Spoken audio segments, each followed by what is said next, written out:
O ministro Flávio Dino, do Supremo Tribunal Federal, negou o pedido do governo e manteve as restrições impostas pelo Judiciário às emendas parlamentares. A decisão desta segunda-feira piora o clima político no Congresso Nacional e coloca em risco as votações que são prioridade do Palácio do Planalto nesse fim de ano. Os detalhes na reportagem de Pedro Teixeira. Dino descartou todos os pontos apresentados pela Advocacia Geral da União e manteve integralmente as regras aprovadas pelo plenário do Supremo para permitir a retomada das emendas.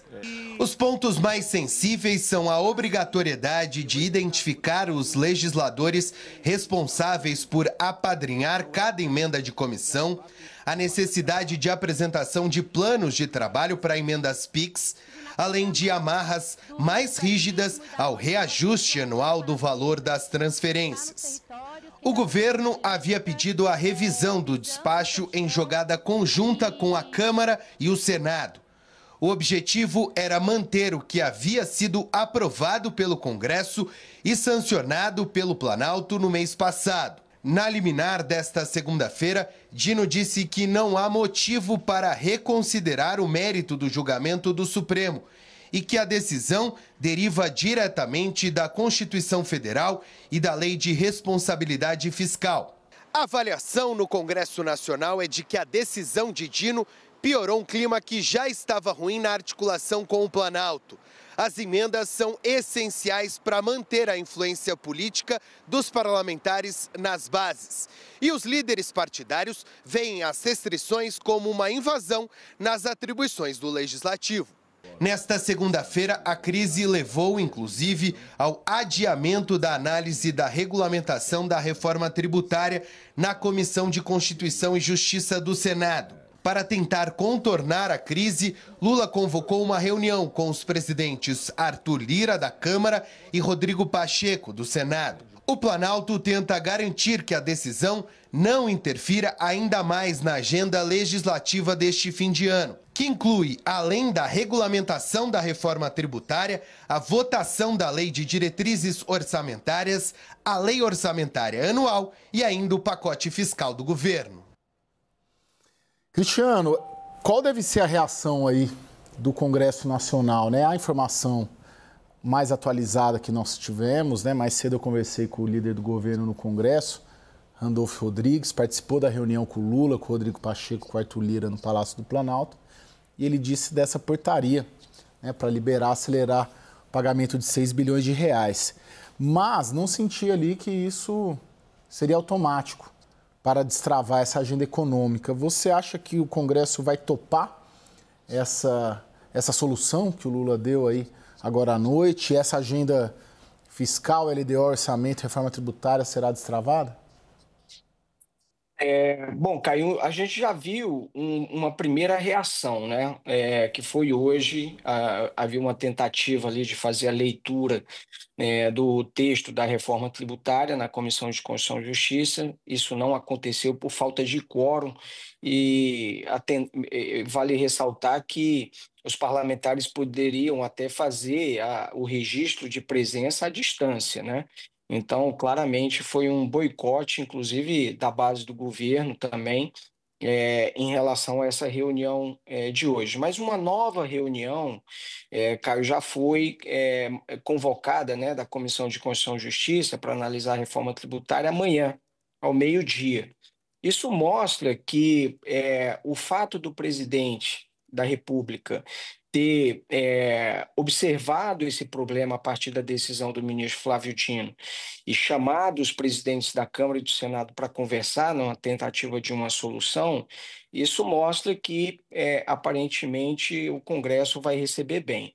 Agora, o Congresso quer também, eventualmente, se for o caso, até usar a proposta de emenda à Constituição do pacote para fazer algum ajuste, para eventualmente fazer alguma readequação, vamos dizer assim, a essa interpretação do Flávio Dino. E tem também a informação, Caio, de que o secretário executivo do Ministério da Fazenda, o Dario Durigan, né, disse que também eles vão tentar fazer uma interpretação mais precisa ali dessa decisão do ministro Flávio Dino, para liberar mais rapidamente esses recursos por parte do Tesouro. Então, o Congresso está vendo um esforço do governo para tentar solucionar. Então, acho que isso é uma sinalização importante que mantém, na minha avaliação, a expectativa de que, nessas 2 semanas, tanto a reforma tributária quanto o ajuste fiscal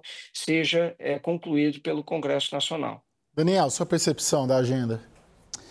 Caio, me parece que aos parlamentares, deputados e senadores, falta uma percepção de que o governo realmente quer uma solução para esse problema das emendas parlamentares.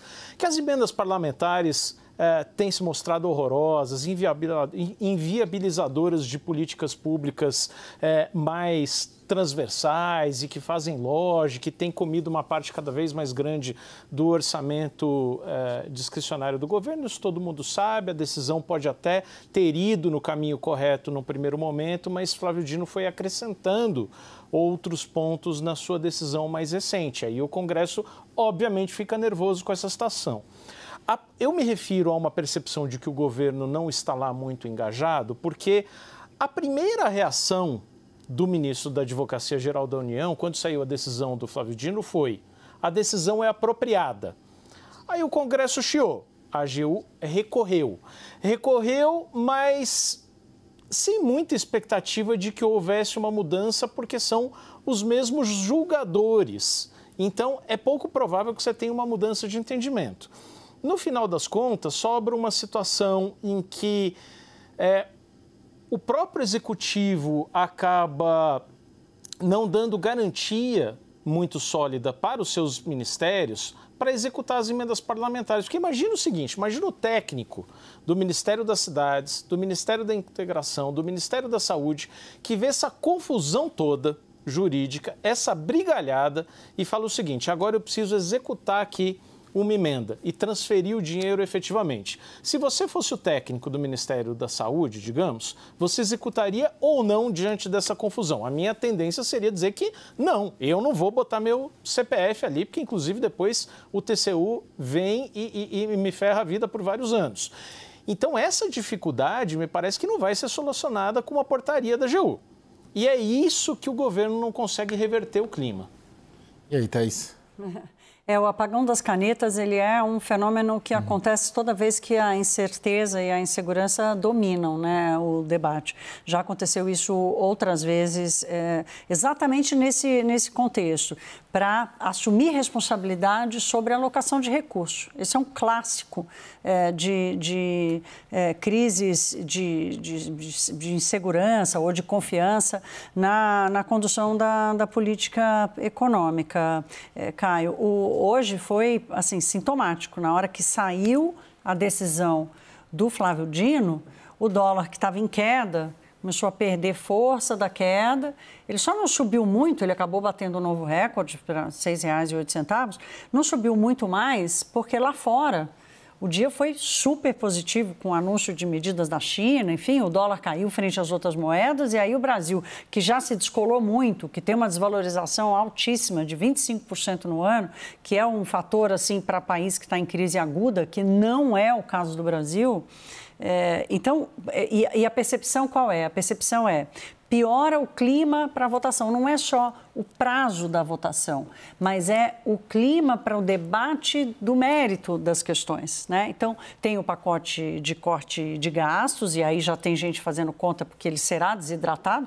A liderança do próprio governo está dizendo que vai desidratar, que vai mexer. E tem outras questões também que precisam ser aprovadas, como, por exemplo, os diretores que vão para o Banco Central. Também precisam ser aprovados no Senado. Então, é uma agenda grande, num prazo curto, num ambiente em que o mérito pode perder. É isso que eu ia perguntar para o Cristiano, até justamente sobre o mérito, né, Cristiano? Tem essa dificuldade política toda, a questão das emendas, mas tanto os dois projetos que tiveram aprovação de urgência na semana passada, os dois projetos do pacote fiscal, quanto a PEC, ela deve, certamente, né, já é dado como certo que eles serão desidratados, né? Então, o impacto que a gente acha que é baixo será menor, tende a ser menor ainda, não é?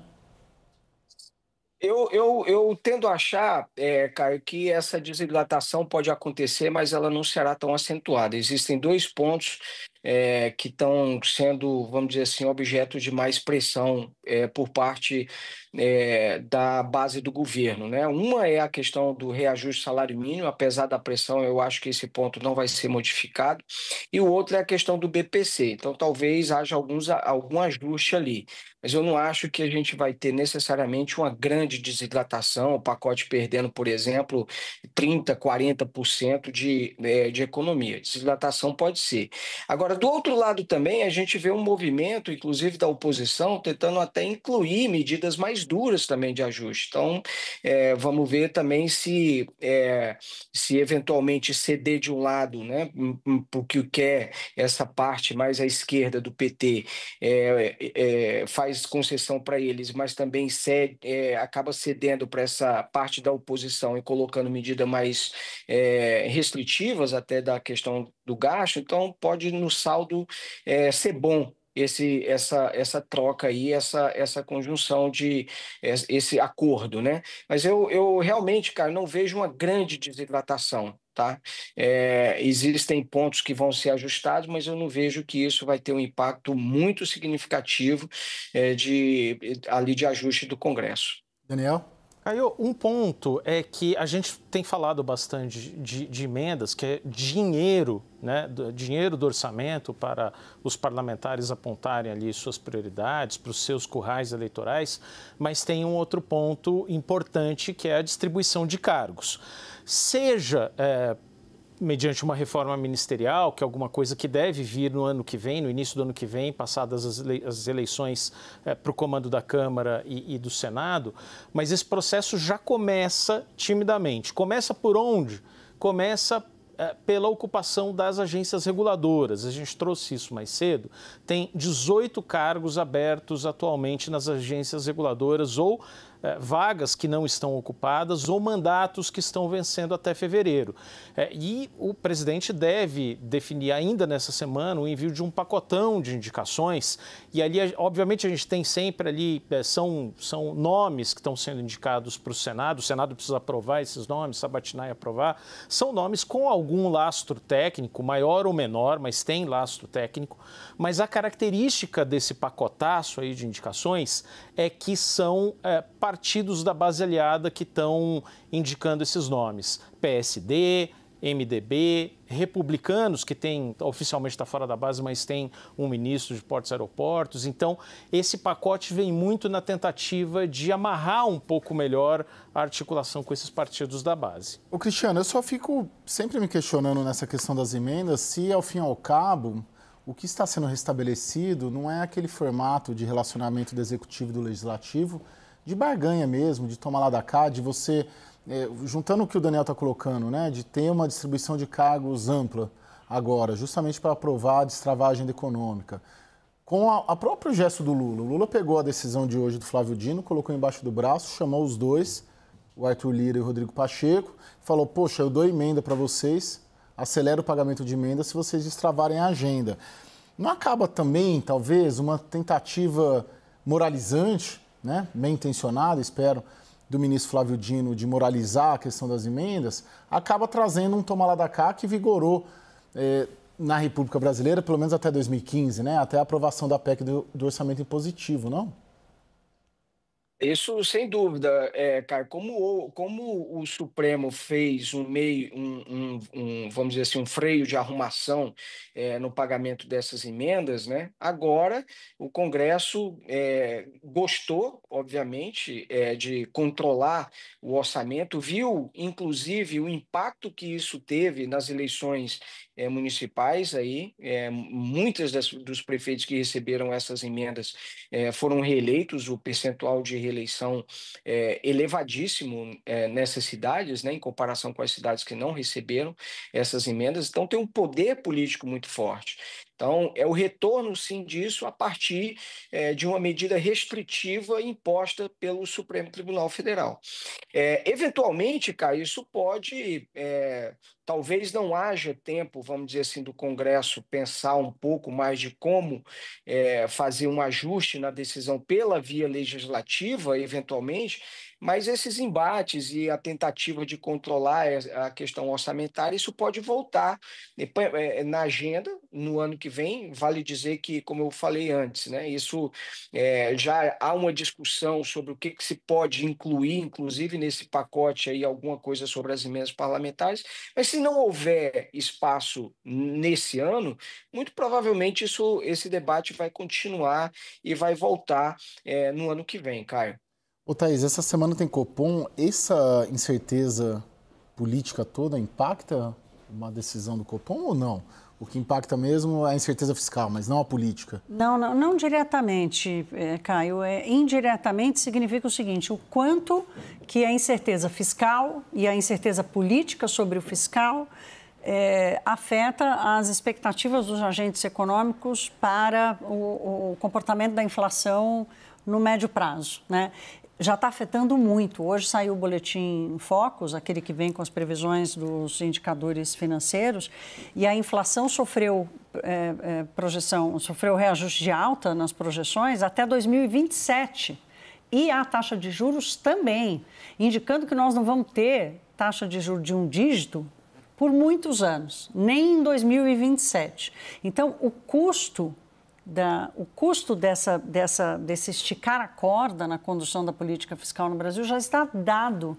O Rafael Favetti esteve aqui semana passada, colega do Cristiano, falou uma coisa que me marcou muito, que ele disse: o Congresso não houve déficit fiscal, ele houve dólar a 6. Então, talvez, sob essa perspectiva, o câmbio na altura em que está, e aí sim tem um impacto direto na inflação e, portanto, na decisão do BC,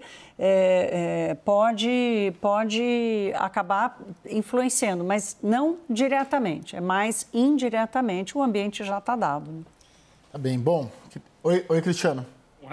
É por isso, Thaís, só para fazer um rápido comentário, que o Congresso aprovou na semana passada a urgência, porque sabia que se não aprovasse, isso também poderia impactar negativamente o câmbio, né? Então, um sinal de pragmatismo e também de preocupação com as contas públicas, a Câmara aprovou na semana passada essa urgência. E o mercado reagiu na hora, melhorando, né? Mas não segurou.